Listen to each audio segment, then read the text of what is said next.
But Ptahhotep wrote the oldest book in the world, and in that book, one of the things that he said is that every person teaches as they act.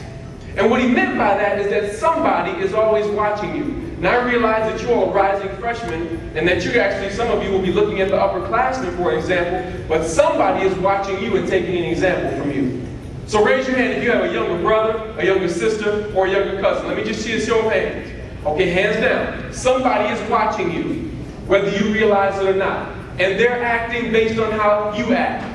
So if you act intelligent, then they'll think it's okay to act intelligent. If you act ignorant, then they'll think that they're supposed to act what? Ignorant. Matter of fact, when my wife took my two younger sons, who were age 3 and 6, to the pool about a week or so ago, there were some guys that were a little bit older than my sons, some preteens or teenagers, who were making a lot of noise and calling each other derogatory names.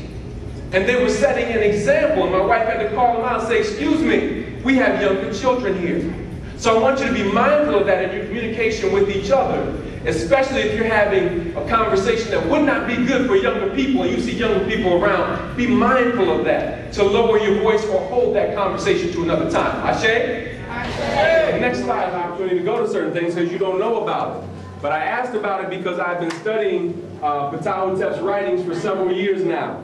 The thing that makes Ptahhotep significant is not only was he a high priest, but he actually also wrote the oldest complete text in the world. Y'all didn't hear what I said, did you? Yeah. The oldest, there are some manuscripts that are older, but they're incomplete. Right. He wrote the oldest complete text in the world. Here you see him as a young man, and I don't know about you, but he looks like he's a pretty sharp brother, right?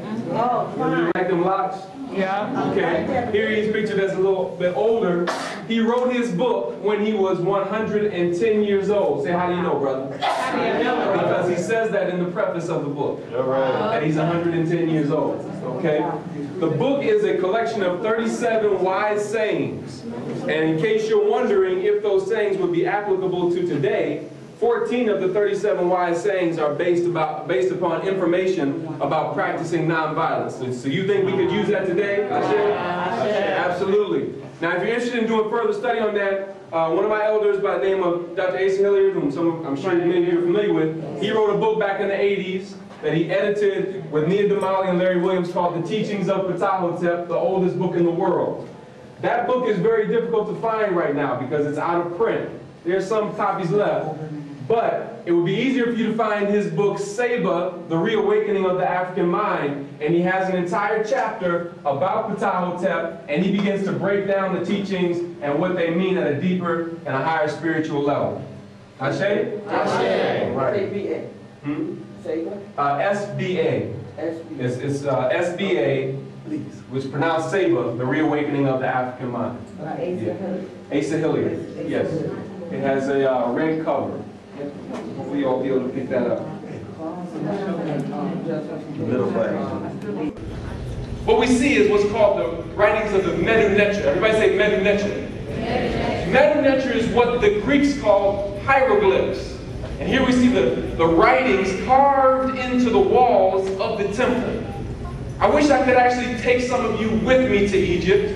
And there is a program that does offer free trips for young people to go to Egypt that I'm affiliated with. We'll talk about that a little bit later. But you can see the writings of the Medu Neter not only written on the walls from the floor to the ceiling, but even on the ceilings. Ashe? And we see it on the pillars.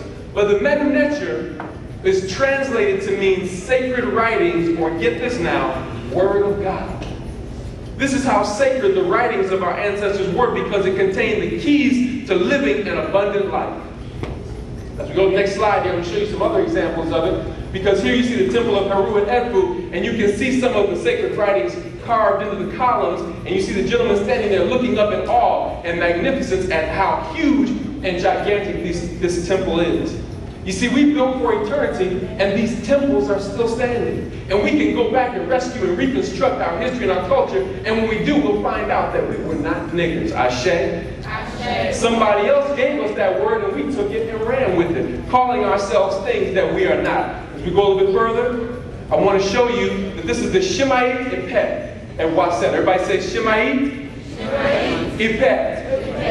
And it's at the city of Waset, which today is called Luxor, in Egypt. Now I want you to take a look at this picture that I took of these two sisters walking between the columns so you can see how massive this temple is and how massive these columns are. The Shemaya Gebet stretches, get this now, for a quarter of a mile. A quarter of a mile. People still don't know how our ancestors were able to build this temple.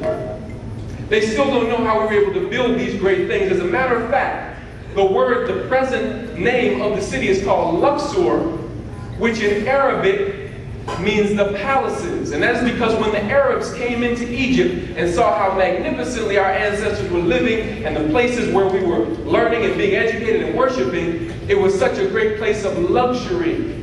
So they called it Luxor. Everybody say Luxor. Luxor. And see, they call it Luxor because that's the origin of the word luxury. Okay? So to go a little bit further, here's a faraway shot of one of the temples too, and you can see how magnificently massive it is in comparison to the homes that are surrounding. Next slide, please. Now here we see an ancient mathematics textbook. And it's called the Ames Mathematics Papyrus. Everybody say Ames? And the Ames Mathematics Papyrus goes back almost over 4,000 years. And on this papyrus, this is just one page of it, there are over 80 math problems. And in this papyrus, there were examples of algebra, trigonometry, sine, cosine, tangent, cotangent, square roots, area, circumference, and volume. But here's the thing that really got me. In the preface of this ancient mathematics textbook, Ames, the writer of it, says that this is the correct method of investigating all things in order to know all things that exist, each mystery and every secret. You see, our ancestors utilized the science of mathematics to uncover all of the mysteries of the universe. Unfortunately, in today's educational system, we don't usually get that far into mathematics. But these are the things that we must resurrect and come into the knowledge of if we're going to change the world around as we've been called to do. Now, you may not know how to read the ancient Medu Neter writing, but I know you see some shapes on there that look familiar. So what do you think they used this ancient papyrus to build? What do you think? The pyramids. So as we go to the next slide here, what we see is the first pyramid ever constructed. It's the pyramid at Saqqara.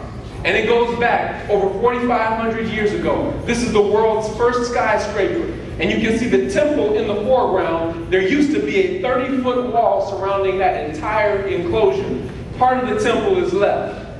And it was built by a brother by the name of Imhotep. Everybody say Imhotep. Imhotep. Go a little bit further here. And every time you see that face, that handsome face on there, I want you to replace that picture with a picture of your own face, because I know that sometime you're going to go back and you're going to rescue and reconstruct your history and your culture for yourself and see these things for yourself. So who is that in that picture? Who is that in that picture? There you go. You should be saying me, not me, but you. All right? So as we go to the next slide here, we said I wanted to get right up on it so you could see just how massive this is. This was the first building constructed of stone in the history of the planet. Okay, go a little bit further. Because we said that it was constructed by Imhotep. Everybody say Imhotep one more time. Imhotep. Now the reason I have you repeating that is because the historical Imhotep was the first recorded doctor in human history. He was the first recorded doctor. He was a mathematician. He was an advisor to King Zoser, who commissioned him to build the step pyramid. He was a priest and a poet and what we call a multidisciplinary genius. And not only that, but how many of you have ever heard the Pythagorean theorem? By show of hands. Okay, who can tell me what the Pythagorean theorem is? Come on, I know it's sometime.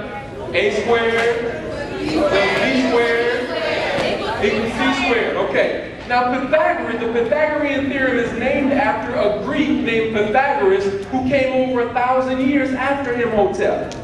As a matter of fact, Pythagoras studied from Imhotep's writings. So instead of calling it the Pythagorean theorem, perhaps we should call it the Imhotepic theorem. Ashe? But you must remember, I told you that there are those who are trying to claim your cultural accomplishments for their own, and if you don't know who you are, you'll be walking around here calling each other niggas. And calling each other all sorts of different names that don't speak to your true identity, because identity determines activity. Ashe? I don't know if y'all caught that. Identity determines activity. So if I think I'm a nigga, I'm going to act like a nigga. If I think I'm a thug,